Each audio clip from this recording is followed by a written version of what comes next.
If you work in university maintenance, Granger considers you an MVP because your playbook ensures your arena is always ready for tip-off. And Granger is your trusted partner, offering the products you need all in one place, from HVAC and plumbing supplies to lighting and more. And all delivered with plenty of time left on the clock, so your team always gets the win. Call 1-800-GRANGER, visit Granger.com, or just stop by. Granger, for the ones who get it done. When you manage procurement for multiple facilities, every order matters. But when it's for a hospital system, they matter even more. Grainger gets it and knows there's no time for managing multiple suppliers and no room for shipping delays. That's why Grainger offers millions of products in fast, dependable delivery, so you can keep your facility stocked, safe, and running smoothly. Call 1-800-GRAINGER, click Grainger.com, or just stop by. Grainger, for the ones who get it done. Ladies and gentlemen, thank you for listening. Thank you for downloading.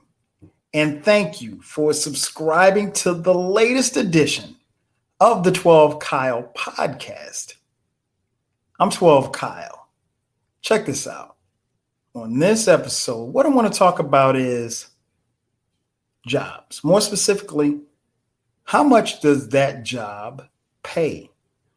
I came to this because I was going through LinkedIn a couple of days ago, and it's weird how LinkedIn has kind of become like Facebook light, but that's another story for another day.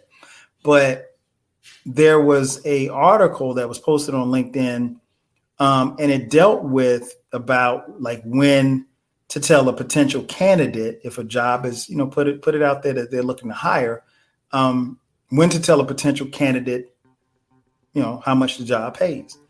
And that struck me because, like, I would think, just me being silly, I would think that if you're advertising for a job, you have an opening for a job, that you would want the people who are potentially going to send resumes, the people who are potentially going to interview, you would like them to know, what the job entailed and how much it paid, obviously, because you don't want to waste your time. And you don't want to waste their time either. However, in this particular article, they talked about how the candidate, I guess they had submitted a resume, they got past a couple of, initial phone interviews or what have you. And so it's time for a face-to-face interview and possibly the last interview. And they never talk about salary. They're talking about everything else. And the candidate, 20 minutes into the discussion asked, well, hey, how much does the job pay? I mean, I think depending on your profession, that's a legitimate question. I mean, particularly if it's not posted, right? And so the hiring manager said, well, it's kind of ill-mannered to ask about salary or, this early in the process.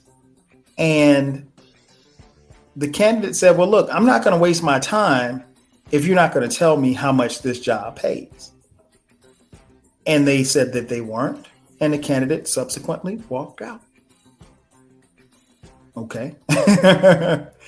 And so the hiring manager, who happened to be the CEO of the small company, put out a, less than flattering article about it. And they put out this little passive aggressive post on LinkedIn about it. And that's how the story kind of took off from there, what have you. But honestly, they were wrong. Like, you need to disclose, or at least give people a ballpark as to what the job that they're applying for entails. The reason being is that at the time of this recording, the U.S., the worker in the United States right now is probably in their best position that they've ever been in, because there is an overly supply of demand for jobs, and there are just simply not enough people to fill them, or at least not enough qualified people who are applying to fill them. And I'm not just talking about going working at McDonald's or, Burger King or, Wendy's or Applebee's. I mean, in all fields, there's a need for people. There's a need for teachers. There's a need for lawyers. There's a need for doctors. There's a need for working professionals. And the working man and working woman understand this, and they understand that for the first time, probably in a long time, they have some leverage. And it's only fitting that you disclose at least what this particular job is going to pay. Because here's the thing. There's no need for me to go through the process of interviewing for a job if it's not going to satisfy my salary requirements or demands. Now, everybody can't be like King Germ from the Frocast. King Germ's, he's got tons of money. So wherever he interviews, it don't matter. But I'll say this. If you take a guy like King Germ, who has a lot of money and doesn't need the salary requirement, he's an exception to the rule. Person like myself, I need to know how much this job is going to pay. And again, I'm not here to waste my time, and I don't think it's that hard to put out salary information. And there's a couple of reasons behind that. One, if you don't put out salary information, the candidates that you're interviewing are going to think that you're lowballing them. And that's the last thing that you want to happen, because here's the thing. And I can't speak to any other industries. All I can speak about is centralized corporate America. What is pretty common in corporate America is that they always tell you, don't discuss your salary with anyone. I mean, like, I went years and years without, like knowing what some coworkers were making. And that wasn't fair to me. And I mean, once I found out, we were making about the same, but if they were making a little more, I need to make a little more. Why are they getting paid? I'm just as qualified. And you don't ever want to feel like you're being lowballed. No worker, no matter the field, wants to feel like they're underpaid. It's one thing to be passed over for a promotion. It's another thing to be underpaid, because every time that check hits your direct deposit, you're looking at it. You're like, man, I got to get more money. Like y'all are holding out on me. Y'all owe me. I'm worth this. I'm worth 300,000 and you paying me 100,000. I'm worth 500,000 and you're paying me 100,000.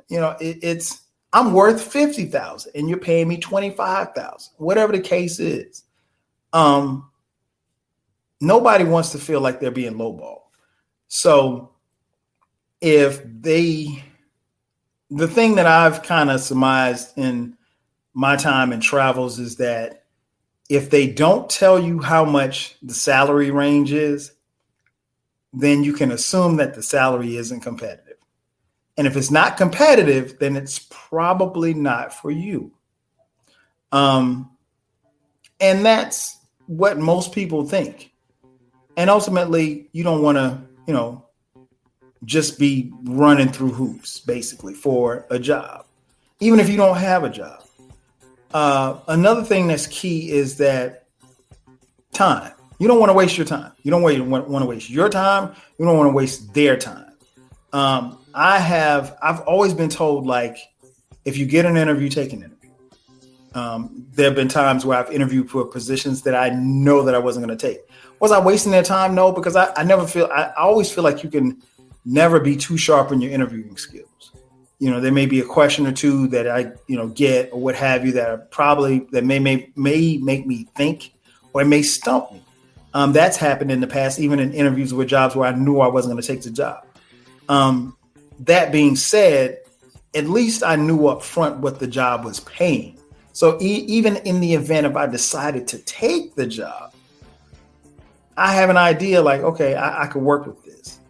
But now, if it doesn't pay what you want it to pay, really, is there any reason to go on the interview? Again, you don't want to waste your time. You don't want to waste their time either. The one thing that I can say, there's been an equalizer. And the equalizer, as far as how, as far as learning how much the job actually pays, and that's the internet. For the most part, you can go on different websites and get a salary range as to what, a job entails and how much it pays. I don't know. And sometimes it's based on location, because obviously if you live in New York City, you're going to, let's just say, I don't know, let's say I'm a sanitation worker. If I'm a sanitation worker in New York City, I'm probably going to make more money than I will if I was living in Orangeburg, South Carolina, right? As a sanitation worker. I mean, because Orangeburg is a relatively small place compared to New York City. And a lot of times, if you really, really want to know, do a Google search. Employees will tell you, employees and former employees will anonymously post on Google how much they've made or how much positions you can actually make. Which is always a good thing, I think, because even in those posts, when they tell you how much they make, they also tend to let you know their satisfaction or dissatisfaction with, their wage scale. So I think that's important as well. Some places, honestly, telling you how much the job actually pays is the law. In Colorado, it's the law. They have to tell you, they have to disclose it. And I think later on this year, this calendar year, at the time of this recording, New York City, they'll have to disclose how much it is, the job that they're posting, at least a salary range. Now, the range is it could be huge. It could be a big gap. If you say, hey, this job pays between $60,000 and $80,000, that's a nice little range. But as a candidate, I think what you have to figure out is, if I fall on the lower end, 60, 65, is that okay?